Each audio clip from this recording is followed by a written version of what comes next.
नमस्कार दोस्तों, कैसे हैं आप। स्वागत है आपका हमारे YouTube चैनल पर एक बार फिर से। और कैरेबियन प्रीमियर लीग के मैच नंबर 10 और 11 के बारे में हम बात करेंगे इस वीडियो में। तो मैच नंबर 10 की पहले बात कर लेते हैं दोस्तों, जो खेला जाना है गुयाना अमेजन वॉरियर्स और सेंट लूसिया किंग्स के बीच, जो खेला जाना है 8 सितंबर 2024 को सुबह 4:30 बजे भारतीय समय के अनुसार। माफ कीजिएगा, यहाँ पर PM लिखा है, लेकिन ये सारे मैचेस सुबह 4:30 बजे हो रहे हैं। और ये सुपर संडे है, यहाँ पर 2 मैच खेले जाने हैं। तो ये जो 10वां मैच है ये सुबह 4:30 बजे, और 11वां जो मैच रहेगा इसी दिन खेला जाने वाला, वो रहेगा शाम को 7:30 बजे, वो भी इंडियन टाइम के मुताबिक। तो मैच नंबर 10 का वेन्यू है डेरेन सेमी क्रिकेट ग्राउंड, जो कि सेंट लूसिया का होम ग्राउंड है। तो आइए जानते हैं कि इस ग्राउंड के स्टेट्स क्या कहते हैं। यहाँ कुल मिलाकर मैच खेले गए हैं 37, जिसमें से 15 पहले बैटिंग वाली टीम जीती है और 22 मैच जीती है दूसरी बैटिंग वाली टीम, यानी कि चेस करने वाली टीम यहाँ थोड़ी सी ज्यादा फायदे में दिखाई देती है। इसके बाद दोस्तों हम नजर डालेंगे यहाँ पर खेले गए पिछले कुछ 3 मुकाबलों पर। तो इस लीग में अभी तक इस वेन्यू पर कोई मैच नहीं हुआ है, पहला मैच खेला जाना है। तो ये जो 3 मैच आपको दिखाई दे रहे हैं ये वर्ल्ड कप के इसी साल के मैचेस हैं, जहां पर 20 जून को वेस्ट इंडीज और इंग्लैंड के बीच जो मैच हुआ था, इंग्लैंड ने 181 रन बना दिए थे, 8 विकेट से आराम से ये मैच जीता था। इसके बाद 21 जून को होने वाले मैच में साउथ अफ्रीका ने 164 का टारगेट दिया और इंग्लैंड अब की बार चेज नहीं कर पाई थी और 156 बना पाई थी। इसके बाद 24 जून को इंडिया ने 206 रन का टारगेट दिया था ऑस्ट्रेलिया को, जिसे ऑस्ट्रेलिया हासिल नहीं कर पाई थी, हार गई थी मैच। इसके अलावा दोस्तों अगर हम नजर डालें तो यहाँ स्पिनर्स को विकेट मिले हैं कुल 37 और पेसर्स को यहाँ विकेट मिले हैं 66। चलिए थोड़ा सा और जानते हैं यहाँ के बारे में। स्कोरिंग पैटर्न यहाँ का जो है 150 से नीचे 9 बार रन बने हैं, 150 से 169 16 बार, 170 से 189 5 बार और 190 के ऊपर 7 बार। इस मैदान का एवरेज स्कोर 162 रन है, हाईएस्ट 226 और लोवेस्ट यहाँ का 69 का स्कोर है। यानी सबसे ज्यादा स्कोर अगर यहाँ कुछ बनता है तो वो 150 से 169 के बीच का होता है। चलिए आगे बढ़ते हैं, अब देख लेते हैं दोनों टीम्स के हेड टू हेड आंकड़े। तो कुल मिलाकर आज तक आमने सामने 10 बार ये टीमें आई हैं, जिसमें से 6 जीती है गुयाना की टीम और 4 मैच जीती है सेंट लूसिया की टीम। दोस्तों गुयाना पावरफुल टीम है और पिछले साल के अपने विजयी अभियान को इन्होंने अभी तक जारी रखा हुआ है। लगातार ये 4 मैच जो दिखाई दे रहे हैं, इनमें से कुछ पिछले साल के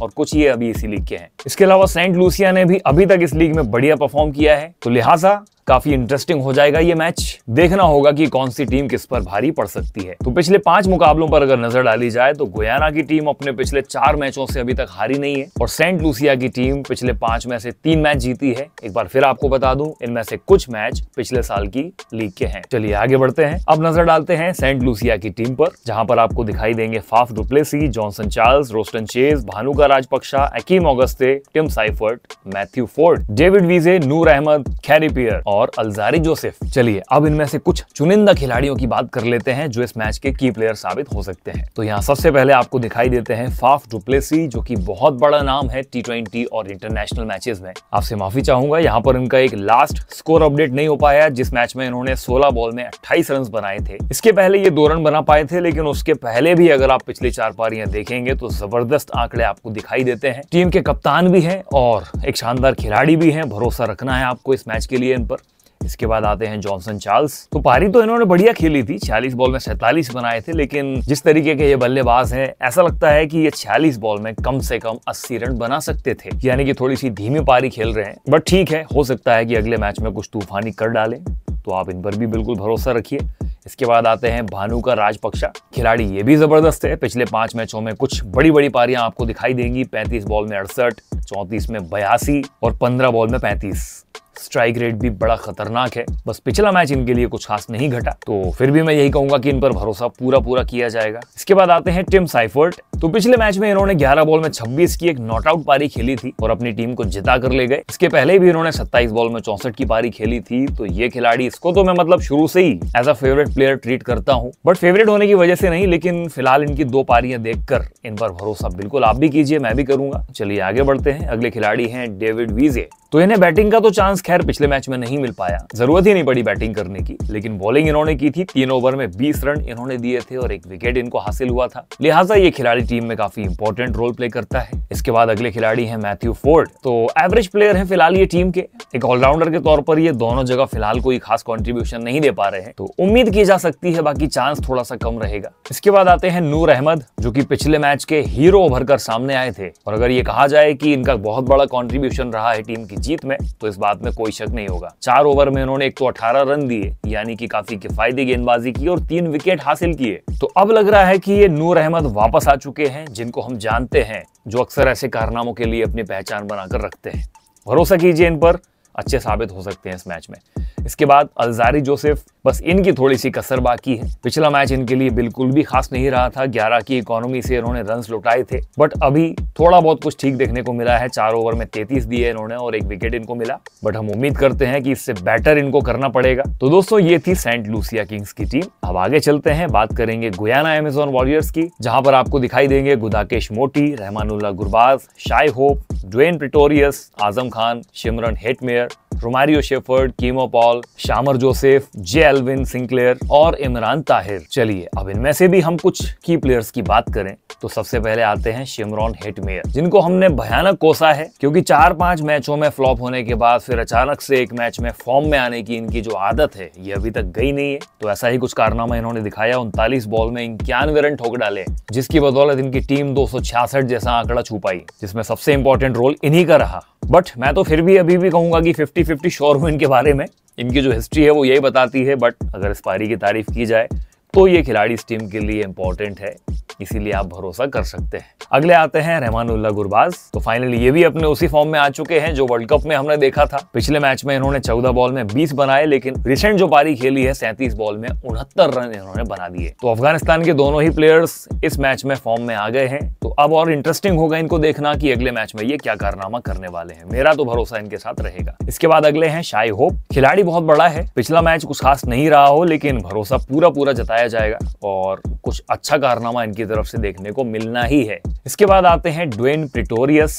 इसके बाद आते हैं अगले 2 खिलाड़ी, जिसमें से पहले हैं ड्वेन प्रिटोरियस और इसके बाद है रोमारियो शेफर्ड। दोनों की एक साथ यहाँ पर मैं बात करना चाहूंगा। ये दोनों प्लेयर कंसिस्टेंट हो या ना हो, लेकिन इनके बारे में खास बात ये है कि ये मैच में जैकपॉट दिलाने की काबिलियत रखते हैं। हाँ जी, कई मैचेस में इन्होंने जैकपॉट दिलवाए हैं और फ्यूचर में भी ये ऐसा करते रहेंगे, यानी कि जैकपॉट देते रहेंगे। तो ये 2 खिलाड़ी हमारे लिए तो बहुत इंपॉर्टेंट हो जाते हैं। बनाए रखिए इनको टीम में।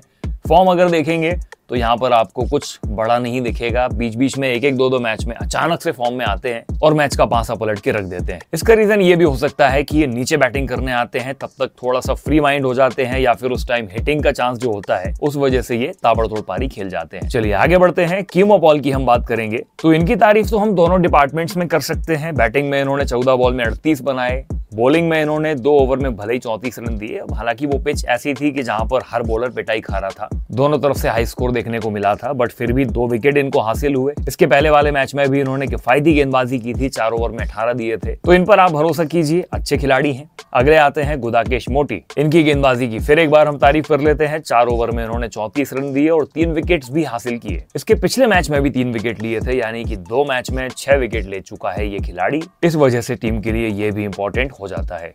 इसके बाद आते हैं इमरान ताहिर। अब इकोनॉमी अगर आप देखेंगे तो पिटाई तो इन्होंने भी बड़ी तगड़ी खाई है। 4 ओवर में 48 रन इन्होंने दे डाले, यानी कि 12 रन प्रति ओवर के हिसाब से, लेकिन 3 विकेट इनको नसीब हो गए, जिस वजह से थोड़े से पाप इनके धुल गए। तो मेरा मानना है कि आने वाले मैचेस में ये कुछ ना कुछ अच्छा कमाल कर सकते हैं। टीम के कप्तान होने के नाते कह लीजिए, या फिर एक टैलेंटेड बॉलर होने के नाते कह लीजिए, एक ट्रॉफी ये टीम को जिता चुके हैं, तो इन पर भरोसा रखना बनता है। चलिए दोस्तों, हमने देख ली हैं दोनों टीम्स, सभी खिलाड़ी, सारे ऑब्जर्वेशंस के बाद अब हम फाइनली चलते हैं इस मैच के प्रेडिक्शन की तरफ। तो according to Abhimanyu sir and his work, इस मैच में हमारा सपोर्ट रहने वाला है सेंट लूसिया की टीम के साथ। जी हाँ दोस्तों, इस मैच में चांस बना रहेगा कि सेंट लूसिया की टीम ये मैच जीते। इसके अलावा अगर इस प्रेडिक्शन पर कोई फर्क पड़ता है तो आपको सलाह देना चाहूंगा कि मैच के दौरान आपको हमारे टेलीग्राम ग्रुप पर एक्टिव बने रहना है। अगर आपने अभी तक ज्वाइन नहीं किया है तो प्लीज ज्वाइन करें, लिंक आपको डिस्क्रिप्शन में दी हुई है। तो ये था प्रेडिक्शन पहले मैच का। चलिए चलते हैं दूसरे मैच की ओर। तो दोस्तों, ये मैच खेला जाना है Antigua and Barbuda Falcons versus Saint Kitts, और ये इन दोनों टीमों का इस लीग का दूसरा मैच होने वाला है, क्योंकि टूर्नामेंट की शुरुआत इसी मुकाबले के साथ हुई थी, जहां पर जीत दर्ज की थी सेंट किट्स की टीम ने तो अब एंटीगुआ के पास एक मौका है अपना बदला लेने का, हिसाब बराबर करने का और वापस से इस लीग में कमबैक करने का। तो ये है 11वां मैच इस लीग का, जो खेला जाना है 8 सितंबर को शाम को 7:30 बजे अकॉर्डिंग टू इंडियन टाइम। और वेन्यू रहेगा वार्नर पार्क, जो कि सेंट किट्स का होम ग्राउंड है। तो चलिए सबसे पहले जान लेते हैं कि इस ग्राउंड के रिकॉर्ड्स क्या कहते हैं। तो यहाँ कुल मैच खेले गए हैं 80, जिसमें से पहले बैटिंग वाली टीम जीती है 36 मैच और चेस करने वाली टीम जीती है 43 मैच। पिछले 3 मुकाबले यहाँ पर जो खेले गए हैं इसी लीग के, इसी सीजन के ये मैचेस हैं, जहां 1 सितंबर को ट्रिनबैगो ने बनाए थे 250 रन और सेंट किट्स की टीम ये हार गई थी। इसके बाद 2 दिसंबर को सेंट किट्स ने ही ये 201 रन बनाए थे, जिसे सेंट लूसिया ने चेस कर लिया था और फिर से सेंट किट्स की टीम हार गई। इसके बाद गुयाना ने बनाए 266 रन और सेंट किट्स इसे भी चेस नहीं कर पाई। बहुत कोशिश की, दोनों तरफ से हाई स्कोर देखने को मिला। तो कुल मिलाकर तीनों मैच में हाई स्कोरिंग मैचेस हुए हैं और तीनों ही मैच सेंट किट्स ने हारे हैं। यहाँ स्पिनर्स को कुल विकेट मिले हैं 53 और पेसर्स को विकेट मिले हैं 80,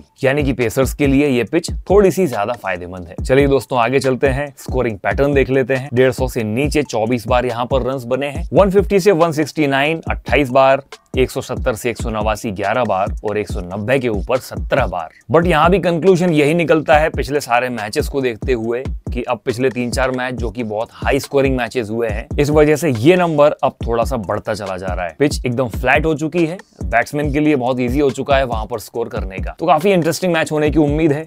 एवरेज स्कोर इस ग्राउंड का है 186, हाईएस्ट 256 और लोएस्ट 80 रन। चलिए दोस्तों अब देख लेते हैं हेड टू हेड रिकॉर्ड दोनों टीम्स के।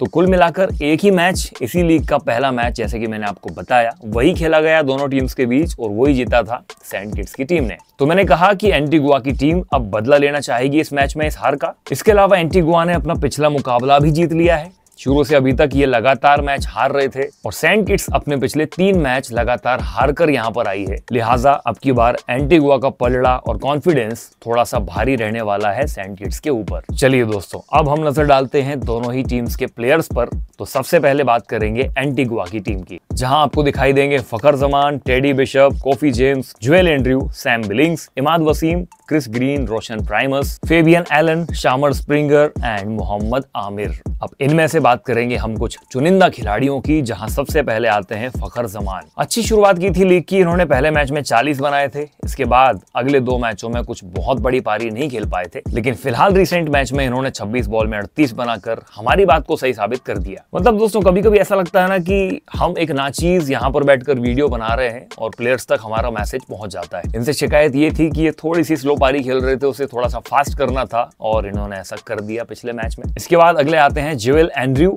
जिनकी तारीफ इतनी ज्यादा कर दी थी कि वो फूले नहीं समा रहे थे और अचानक से पिछले 2 मैचों से ठप पड़े हुए हैं। बट यहाँ पर नोटिस करने वाली बात यह है कि खिलाड़ी एकदम यंग है, ऐसी चीजों से काफी एक्सपीरियंस इनको मिलेगा। काबिलियत तो साबित कर ही चुके हैं, भरोसा हम जताएंगे कि ये हो सकता है किसी मैच में तगड़े साबित हो जाएं। इसके बाद आते हैं कप्तान क्रिस ग्रीन, जो कि एक एवरेज प्लेयर के तौर पर टीम में बने हुए हैं और कप्तानी कर रहे हैं। इन्होंने भी हमारी बात मानी, हमने कहा था कप्तानी में कमियां आ रही हैं और रोशन प्राइमस को पीछे रखा जा रहा था बार बार और पिछले मैच में इनको ऊपर लेके आया गया। भाई वो मानो या ना मानो, लेकिन हमारी बात पहुंचती जरूर है। इसके अलावा हमने ये भी शिकायत की थी कि रोशन प्राइमस को बॉलिंग नहीं दी जा रही है। आप देखिए पिछले मैच में इनको 4 ओवर की गेंदबाजी दी गई। अब ये बात और है कि ये पिट गए, 40 रन इन्होंने दिए लेकिन 2 विकेट इनको हासिल हुए, जिसमें इंपॉर्टेंट रहा था आंद्रे रसल का विकेट। तो भाई बात में कुछ तो बात है, रख लीजिए दोनों खिलाड़ी पर थोड़ा थोड़ा भरोसा। इसके बाद अगले खिलाड़ी आते हैं इमाद वसीम। तो ये लीग इनके लिए काफी अच्छी जा रही है। बॉलिंग में तो ये अभी भी एवरेज है, लेकिन बैटिंग में इन्होंने 2 बार ऐसा चांस लगा है इनको कि काफी अच्छा इन्होंने बल्ला चलाया। 21 बॉल में 40, 29 में 46, बीच में ये 29 की एक और पारी आई थी। तो काफी इंपॉर्टेंट है फिलहाल ये टीम के लिए।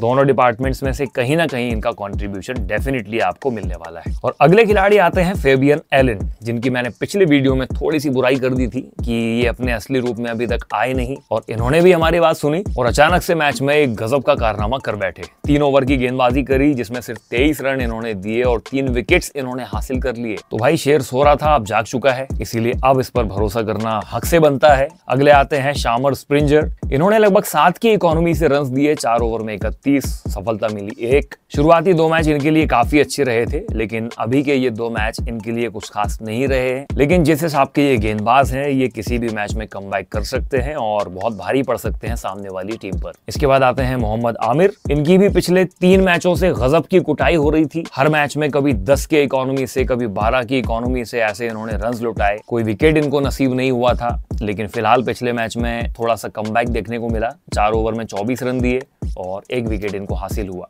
चलिए दोस्तों, ये थी team Antigua and Barbuda falcons. अब हम नजर डालते हैं सैंड किड्स की टीम पर, जहां आपको दिखेंगे Evin Lewis, Andre Fletcher, Rilee Rossouw, Kyle Mayers, Tristan Stubbs, Odean Smith, Sherfane Rutherford, Tabraiz Shamsi, Dominic Drakes, Anrich Nortje और एशमिड नेड। इनमें से बात करेंगे कुछ चुनिंदा खिलाड़ियों की। सबसे पहले आते हैं कप्तान एविन लुइस। तो भाइयों, पिछले मैच में टीम चेस कर रही थी 267 रन का टारगेट, जहां पर बैटिंग के लिए आए एविन लुइस और आंद्रे फ्लेचर। एविन लुइस जल्दी चलते बने, 3 बॉल में 3 रन इन्होंने बनाए। हालांकि इसके पहले इन्होंने एक मैच में 54 बॉल में 100 बनाकर सबकी आंखें फाड़ दी। लिहाजा इन पर भरोसा तो करना बिल्कुल बनेगा ही बनेगा, क्योंकि खिलाड़ी ये बड़ा गजब का है। इसके बाद आंद्रे फ्लेचर, बहुत कोशिश की पिछले मैच में इन्होंने टीम को जिताने की। 33 बॉल में 81 रन इन्होंने बनाए। भले ही टीम ने जीत पाई, लेकिन दिल जीत कर ये खिलाड़ी ले गया। साबित कर दिया कि आखिर है तो वेस्ट इंडीज की फैमिली के ही पार्ट, तो इनको भी आप टीम में लेकर चलिए। इसके बाद जॉश क्लार्कसन। तो फिलहाल राइली रूसो की जगह पर इनको टीम में रखा गया है, जो कि एक एवरेज खिलाड़ी समझ में आते हैं ये रिकॉर्ड्स देखकर। तो न्यूजीलैंड के ये प्लेयर हैं और पिछले 5 मैच अगर आप देखें तो सिर्फ 2 बार ये डबल डिजिट छू पाए हैं। तो इनसे तो उम्मीदें थोड़ी सी कम रहेंगी। बाकी अगर कोई चमत्कार ये कर दें तो इनके बारे में मैं अपनी राय बदल लूंगा। अगले खिलाड़ी आते हैं काइल मेयर्स। धांसू खिलाड़ी है भाई, बिल्कुल आप इस पर भरोसा रखिए। पिछली 3-4 पारियां देख लीजिए, सब धांसू खेली है। खासकर ये वाली जो 62 बॉल में 92 रन इन्होंने बनाए थे, ये कोई आसान काम नहीं था।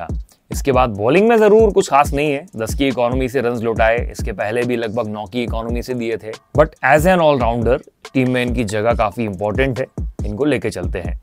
इसके बाद अगले खिलाड़ी आते हैं ट्रिस्टन स्टब्स। तो भैया बदनसीबी रही इनकी, पिछले 2 मैच इनको खेलने को नहीं मिले, लेकिन अब बहुत ज्यादा चांस है कि इस मैच में ये आपको दिखाई दे सकते हैं। वेस्ट इंडीज के अगेंस्ट अच्छा प्रदर्शन किया था इन्होंने, तो वैसे ही कुछ उम्मीद हम करेंगे इनसे। इस लीग में अभी तक एक ही मैच इन्होंने खेला है, जिसमें 2 रन बनाकर ये आउट हो गए, तो देखना होगा। फिलहाल इनका प्रेडिक्शन मैं नहीं देने वाला। अगले खिलाड़ी आएंगे शरफिन रदरफोर्ड। तो लगभग 250 से ऊपर के स्ट्राइक रेट से इन्होंने पिछली पारी में 12 बॉल में 34 रन बना डाले। बॉलिंग इनको अभी तक नहीं दी गई है, मेरा मानना है एक बार ट्राई करा के देखना चाहिए। बढ़िया बॉलर समझ में आ रहे हैं मुझे ये आंकड़े देखकर। तो खैर अब वो टीम मैनेजमेंट जाने, लेकिन बैटिंग में इन्होंने कमाल किया है, तो मैं तो इन पर भरोसा रखूंगा। आप भी रखिए, टीम में लेके चलिए। अगले आते हैं ओडियन स्मिथ, जिनकी पिछले मैच में गजब की धुआंधार पिटाई आपको देखने को मिली थी। लगभग 20 की इकोनॉमी से इन्होंने रन्स बांटे थे और बैटिंग भी आई थी भाई की, तो स्कोर भी अच्छा खासा इन्होंने बना दिया था। 0 रन पर ही आउट हो गए थे 3 बॉल खेलकर। कुल मिलाकर पिछला मैच इनके लिए बिल्कुल भी अच्छा नहीं रहा, कभी याद नहीं करना चाहेंगे ये उस मैच को। तो अब इन पर हमारा भरोसा आधा हो जाता है, हो सकता है कि ये कुछ कर दें। इसके बाद अगले हैं एनरिक नॉर्किया। पिटाई तो इनकी भी कम नहीं हुई, 13 की इकोनॉमी से इन्होंने 4 ओवर में 52 रन दे डाले। हालांकि नाम बहुत बड़ा है, काम बहुत बड़ा है, लेकिन फिलहाल फॉर्म उतनी बड़ी नहीं है। वापस लौटना होगा, कमबैक करना होगा और असली नॉकिया बनकर दिखाना होगा। दोस्तों, ये थी team sand kids and Nevis patriots. अब हमने दोनों टीम्स के सारे खिलाड़ी देखे, बात करेंगे इस मैच की प्रेडिक्शन की। तो according to Abhimanyu sir and his work, इस मैच में हमारा सपोर्ट अब रहने वाला है एंटीगुआ की टीम के साथ, यानी कि फाल्कन्स की टीम के साथ। हाँ जी दोस्तों, ये मैच फाल्कन्स की टीम जीत सकती है और अपना बदला पूरा कर सकती है। फिर भी अगर इस प्रेडिक्शन में कोई फेरबदल होती है तो वही जो मैं हमेशा कहता हूँ, टेलीग्राम ग्रुप ज्वाइन कीजिए, लिंक डिस्क्रिप्शन में दी हुई है। और वीडियो पसंद आया हो तो लाइक कर दीजिएगा। आपसे बहुत जल्द मुलाकात होती है अगले वीडियो में, तब तक के लिए tata bye bye, take care.